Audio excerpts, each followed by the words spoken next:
Olá pessoal, estamos de volta mais uma vez. Eu, Luiz Souza, especialista em engenharia de segurança do trabalho, dando continuidade ao nosso treinamento de CIPA. Então, agora paramos aqui no slide 31, cabe aos empregados. Então vamos ver, então falamos das atribuições anterior, no vídeo anterior, e agora cabe aos empregados. Então cabe aos empregados, dentro da legislação de CIPA, participar da eleição dos seus representantes. Então é importante a pessoa participar, até porque tem que entender bem o objetivo da CIPA, que é a prevenção de acidente. Então, a CIPA é amiga do trabalhador. Então é obrigação, cabe ao trabalhador, ao empregado da empresa, participar da eleição dos seus representantes. Colaborar com a gestão da CIPA. Em que sentido? Vê alguma coisa, fala. Comenta, dá dicas, sugere. Então, isso é importante. Já vi muitas pessoas colaborarem muito com a gestão da CIPA. Indicar a CIPA ao CERMIT, ao empregador, situações de risco, a apresentar sugestões para a melhoria das condições de trabalho. Então, o empregado ele tem que falar.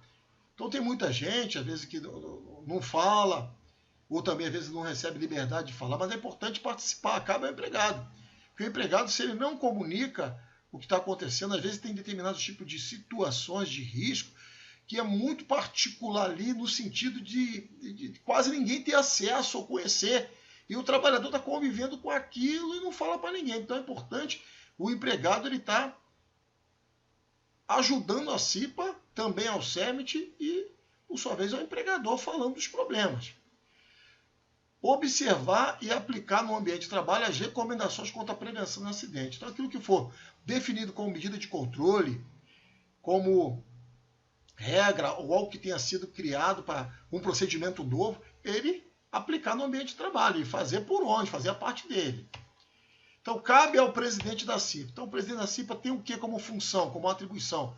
Convocar os membros da CIPA para a reunião. Então, ele tem que convocar. Ele pode passar para o secretário e fazer essa convocação. Mas ele, a obrigação parte dele. Ele tem que convocar os membros da CIPA para as reuniões. Inclusive, eu recomendo ter convidados.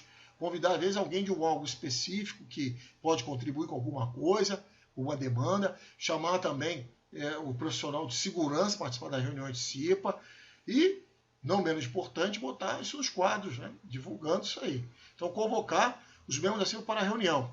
Coordenar as reuniões da CIPA. Então, na coordenação, o presidente precisa ter um pouco de traquejo e conhecimento de conduzir reuniões, como já comentei. Não ser uma coisa repetitiva, saber lidar, gastar o tempo necessário para cada assunto. Também não pode ser muito extenso, mas também não pode ser muito resumido. Tem assuntos que às vezes tu vê que não está bem esgotado, não está bem tratado, não está bem definido o que vai ser feito e já acaba ali, já parte para outra coisa. Também não pode praticar da seguinte forma. Às vezes tem gente que chega na reunião de CIPA já chega querendo sair. Já vi acontecer coisas desse tipo. O presidente chegando, não, olha, eu estou com pressa hoje, pô, não pode fazer isso. Então, se você está com pressa, você vai deixar de fazer a reunião conforme deve ser feita. Então, tem que gastar o tempo necessário e dar a oportunidade de pessoas falarem, né? Também cortar as pessoas que querem falar além do necessário.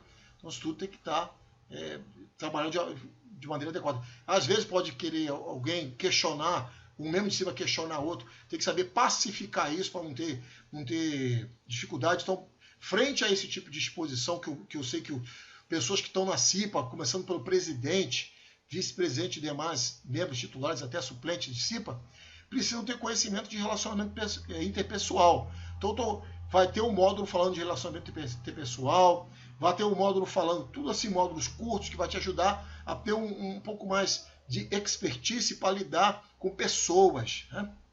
Gerenciar conflitos que pode acontecer. Então, você consegue gerenciar esse tipo de conflito nesse módulo. Manter o empregador informado sobre os trabalhos da CIPA. Então, se você não manter o empregador informado, acaba tendo problemas. Então, isso é importante estar bem organizado nesse sentido. Coordenar e supervisionar essas atividades da secretaria. Você não adianta só dar a atividade, mas também precisa supervisionar se as atividades estão sendo atendidas, está sendo feito de acordo, estão trabalhando para isso. Delegar atribuições ao vice-presidente, não só ele, mas também os demais membros de CIPA. Porque se não fizer isso, não consegue se fazer o que precisa. Outra coisa, detalhe importante. Então você criou um plano de ação, mostrou para todo mundo, deu atribuições. Vou dar um exemplo aqui, é você presidente da CIPA, mas tem lá um terceiro que tem um designado, que ele é motorista. Solicitar ele, ó, traz aqui um checklist preenchido na próxima reunião do carro que você está usando. Isso é só um exemplo. Qualquer outra área que você tenha até terceiros, para que todo mundo possa ter atividade para fazer. Se não tem atividade nenhuma, acaba ficando tudo solto. O que eu via muito na prática? Às vezes o presidente chegava lá, não dava missão, não dava atribuição na reunião anterior, não criava uma atividade para ser feita, formalizada direitinho ali. Aí perguntava, e você tem alguma coisa para falar? Aí, não. Aí o outro, você tem alguma coisa? Também não. E o outro, também não. Não tinha nada para falar. Mas partia muito dele. Então ele tem que dar essas atribuições, não só para o vice, mas também para os demais. Cabe ao vice-presidente executar as atribuições que lhe foram delegadas. O presidente vai delegar coisas ao vice-presidente, por sua vez, tem que ter acesso ao plano de ações. Substituir o presidente nos seus impedimentos eventuais ou nos seus afastamentos temporários. Então é obrigação do vice-presidente. Não é o suplente do presidente que faz isso, é o vice-presidente. Tudo bem até aí, pessoal? Presidente e vice-presidente. Então, o presidente e o vice-presidente da CIPA, em conjunto, terão as seguintes atribuições. Em conjunto. Então, eles têm que se falar. Tem que ter uma comunicação desobstruída. Cuidar para que a CIPA disponha de condições necessárias para o desenvolvimento de seus trabalhos. Coordenar e supervisionar as atividades da CIPA, zelando para que os objetivos propostos sejam alcançados. Delegar atribuições aos membros da CIPA. Então, o presidente e o vice têm que delegar para todos os membros da CIPA. Eu dei exemplo para vocês. De preferência, até ver se você trabalha numa empresa que tem um CERT, procurar checklist. Operador de empilhadeira. Você, fulano, vai fazer uma inspeção na empilhadeira com isso aqui, com checklist. Na ponte rolante, no veículo, num trator. Vai fazer uma inspeção no órgão tal, no setor tal. Então, isso tudo, você está delegando atribuições para o membro da CIPA. A CIPA vai ser uma participativa, uma CIPA que vai apresentar bons resultados. Promover o relacionamento da CIPA com o CERT. Isso envolve comunicação, pessoal. Tem que comunicar. Tem gente que já trabalha com pessoas que parece assim, um certo orgulho. Não, o cara tem que ir procurar. Não pode ter esse negócio. Então, o membro de CIPA tem que procurar relacionamento com o CERT. Não está escrito aqui que o CERT tem que procurar relacionamento com ele. Mas, eu mesmo sendo representante do CERT, sempre procurei bom relacionamento com a CIPA, até porque os objetivos são os mesmos. Né? Divulgar as decisões da CIPA a todos os trabalhadores. Já foi comentado, como atribuição.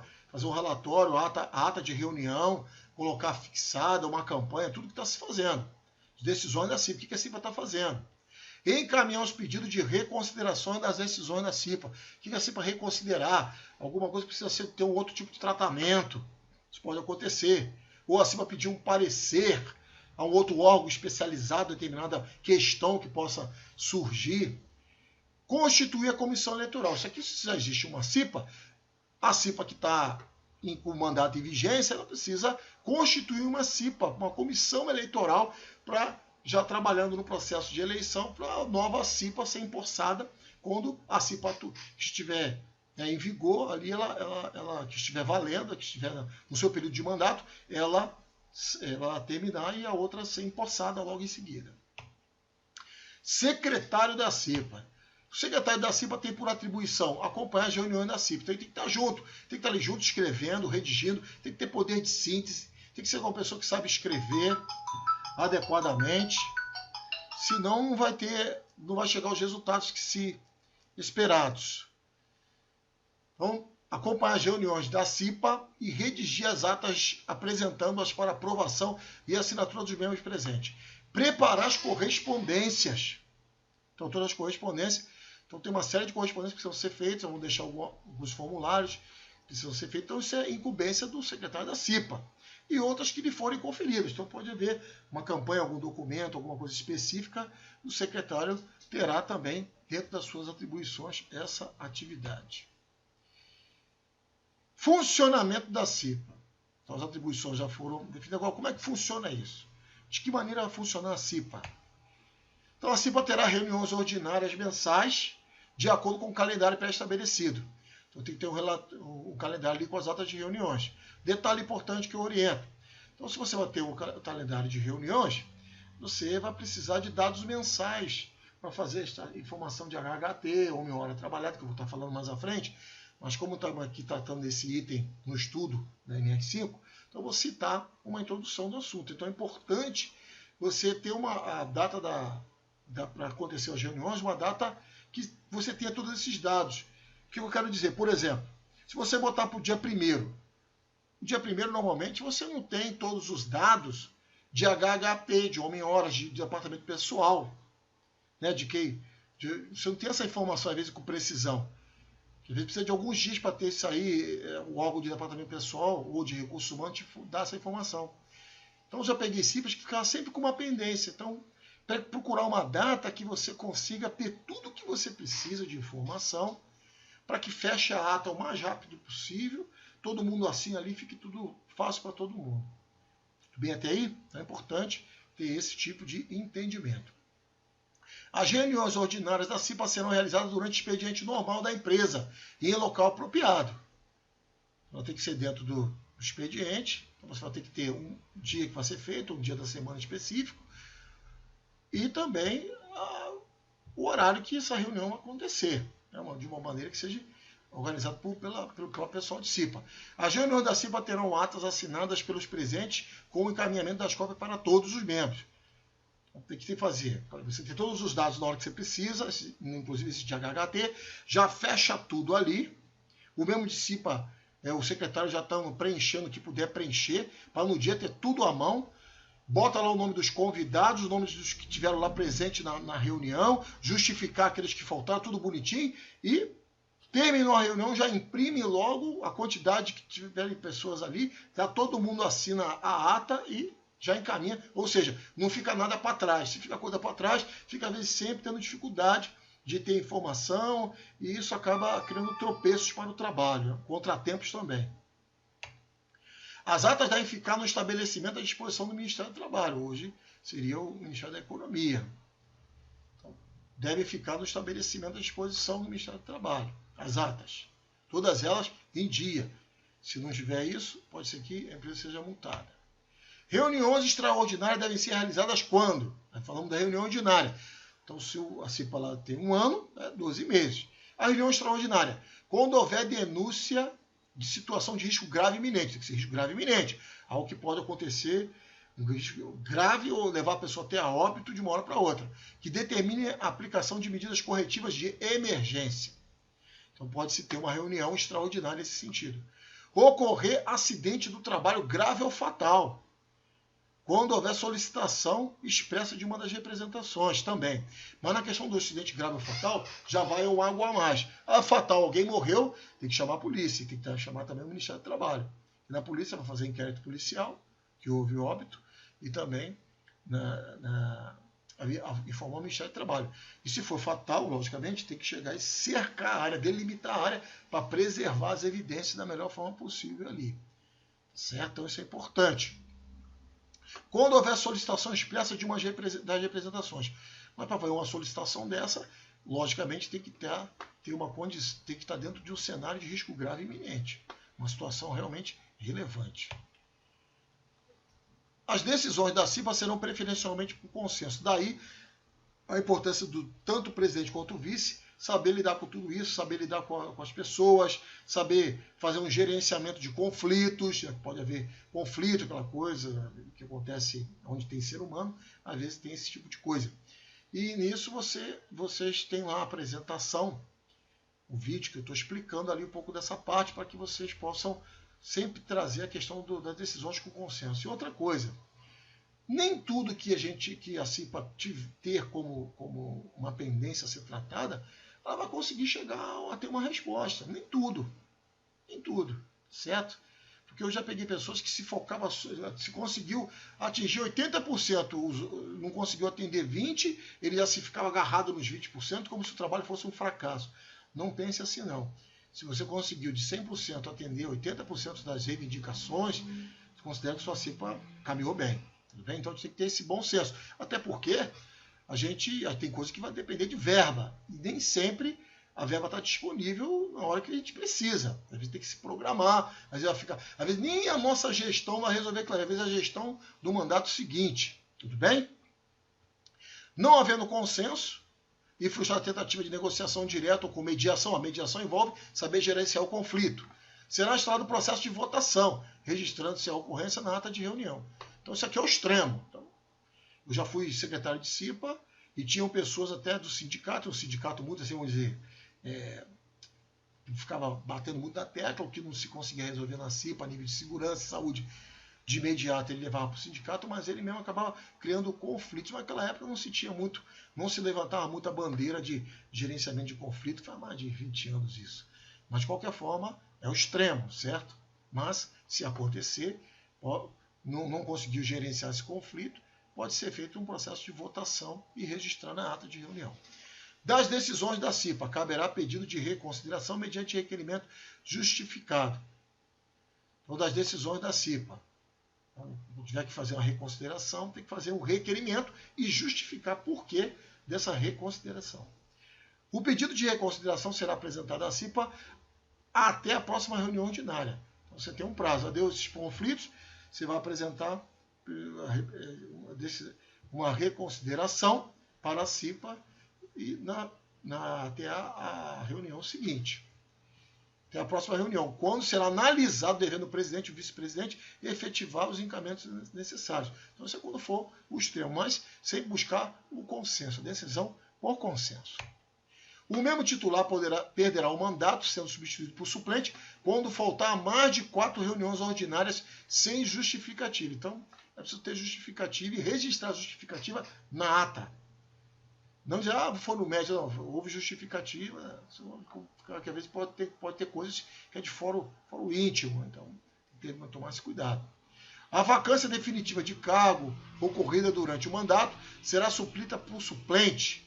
Então, se alguém sair, é suplida por suplente. Obedecida a ordem de colocação decrescente que consta na ata de eleição, devendo os motivos ser registrados em ata de reunião. Tudo bem até aí, pessoal?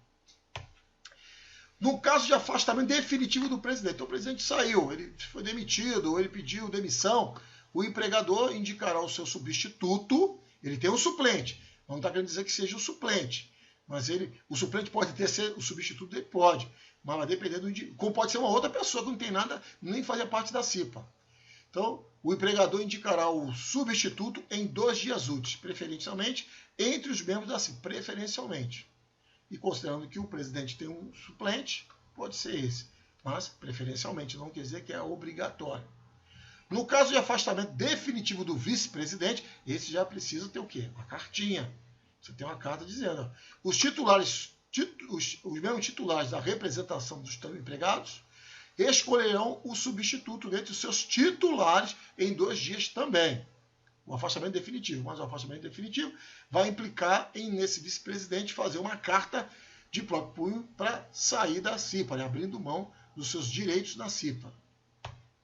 Caso não exista um suplente para ocupar o cargo, isso já aconteceu também, o empregador deve realizar outra eleição extraordinária. Que às vezes, só teve 2 que se inscreveram, precisava de 2 membros da CIPA e só foi eleito, só foi esses 2 mesmo. Só os 2 se inscreveram. Então, se acontecer do vice-presidente sair, vai precisar fazer uma nova eleição extraordinária, cumprir todas as exigências estabelecidas no processo eleitoral como se fosse em condições normais, exceto quanto aos prazos, que devem ser reduzidos pela metade. Então, diminuir os prazos porque é uma coisa extraordinária. O mandato do membro eleito em processo eleitoral extraordinário deve ser compatibilizado com o mandato dos demais membros da comissão. Né? O mandato do membro eleito em processo eleitoral extraordinário. Então, se já passou 3 meses, só vai ficar só aquele período que é compatibilizado com o mandato dos demais membros. Já tem 3 meses a CIPA, só falta mais 7 para terminar o mandato.